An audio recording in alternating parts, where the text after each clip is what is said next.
Alrededor del siglo XVII, Europa y América vivieron una época de singular belleza, una época donde un juego de formas extravagantes se apoderó de la sensibilidad de hombres y mujeres.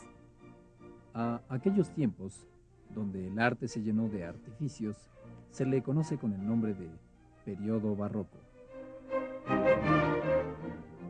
Aunque no se conoce a ciencia cierta el origen del término barroco, se piensa que deriva de una palabra utilizada en Francia durante la Edad Media para denotar algo extravagante o complicado. Ya en el terreno de las certezas, se sabe que el barroco fue una corriente cultural originada en Italia y que se extendió por toda Europa y parte de América durante los siglos XVI y XVII. Al principio se vio esta corriente cultural como una forma decadente del arte del Renacimiento. Sin embargo, después se comprendió que se trataba de un momento histórico diferente, caracterizado por la búsqueda de nuevas aspiraciones en los campos del arte y de las ciencias. El barroco se produjo en plena Edad Moderna, en el seno de un mundo que había aceptado ya una serie de principios muy importantes. Por ejemplo, en aquel tiempo se admitía ya que la Tierra no era el centro del universo y que no habría marcha atrás en la reforma de la Iglesia cristiana. Asimismo, la vida política empezaba a concebirse de una forma por completo distinta. Se entendía que la sociedad funcionaba como si existiera un contrato de los ciudadanos entre sí y con su gobernante. Estas ideas, que apenas estaban en gestación durante el período histórico anterior, el Renacimiento, hallaron concreción plena en el barroco. En el arte, el barroco se distinguió por la atención hacia el detalle, por los efectos de luz y sombra y por el predominio de la expresión. Una de las finalidades primordiales que persiguieron los artistas de este periodo fue crear una ilusión de realismo a través de sus obras. En los diferentes países de Europa y América, el barroco adquirió distintas formas, dando origen así a expresiones cultas o populares, religiosas o profanas, complicadas o sobrias, eruditas o ingeniosas, en latín o en las lenguas nacionales.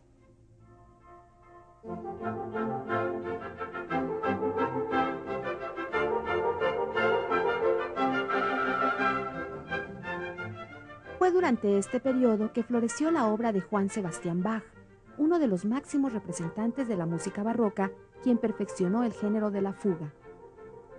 Este género musical se distingue por la repetición sucesiva de un mismo tema por las distintas voces a modo de contrapunto o respuesta. Es decir, que la fuga se caracteriza por la repetición de ciertas líneas musicales y mediante este recurso se establece una suerte de diálogo sonoro.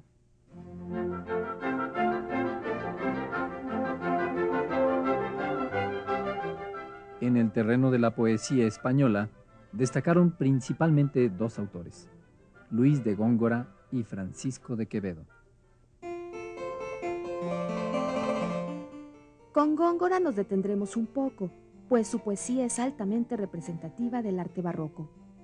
Su obra se caracteriza, entre otras cosas, por el uso de un vocabulario selecto y un profundo trabajo con la forma. Un recurso empleado constantemente por Góngora fue el hipérbaton, que consistía en la imitación de la sintaxis latina para destruir el orden lógico de la oración española. Veamos cómo era que este célebre poeta jugaba con las palabras. Digámoslo mejor un poco al estilo de Góngora para estar a tono. Como veamos que jugaba era este célebre con las palabras poeta. Pasos de un peregrino son errante, cuantos me dictó versos, dulce musa, en soledad confusa, perdidos unos, otros inspirados. En verdad suena un poco complicado. Démosle a las palabras un distinto orden para tratar de comprender las intenciones del poeta. Pasos de un peregrino errante son, cuantos versos, perdidos unos, otros inspirados, me dictó dulce musa en soledad confusa. Si lo ponemos en palabras comunes y corrientes, destruiremos el poema, pero así tal vez podamos esclarecer aún más el sentido de los versos de Góngora. los versos que me dictó una dulce musa cuando estaba yo en una soledad confusa, son pasos de un peregrino errante.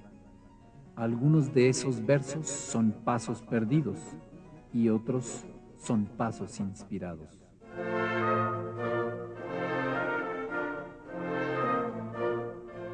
En México, Sor Juana Inés de la Cruz fue una de las máximas representantes de la poesía barroca. Su obra abarcó inquietudes tan diversas como lo amoroso, la religiosidad, la filosofía y la sátira. A continuación, un ejemplo del ingenio de la décima musa. Di lo que quisieres de ellos, que cuando más inhumano me los mordieres, entonces más me quedas obligado. Pues le debes a mi musa el más sazonado plato, que es el murmurar según un adagio cortesano. Y siempre te sirvo, pues, o te agrado o no te agrado. Si te agrado te diviertes, murmuras si no te cuadro.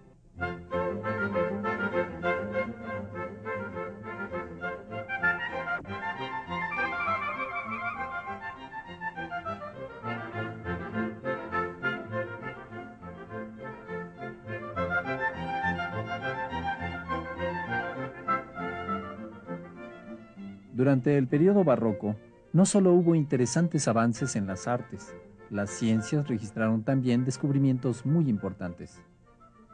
En aquella época, Inglaterra era una gran potencia política, comercial y científica. Esa nación fue la cuna del más notable físico de todos los tiempos, Isaac Newton.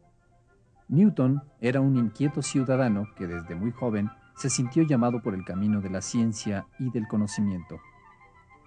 En uno de sus experimentos, logró reproducir los colores del arco iris sobre una pared blanca.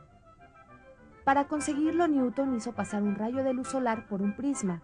De esa manera, demostró que el arco iris debía su colorido a la descomposición de la luz del sol cuando atravesaba las gotas de agua.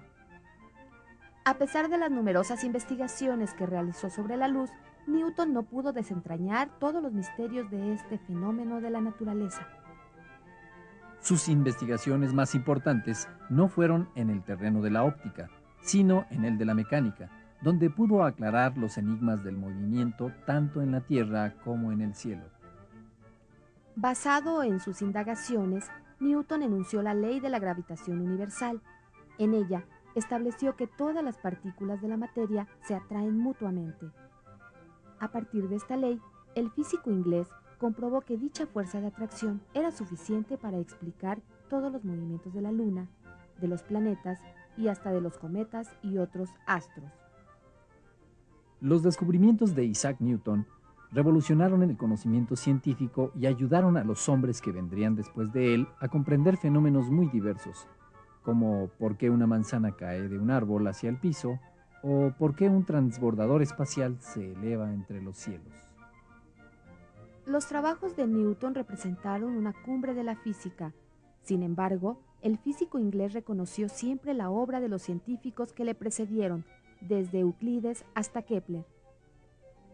Si logré ver más allá que otros hombres, decía Newton, fue solo porque estuve de pie en hombros de gigantes.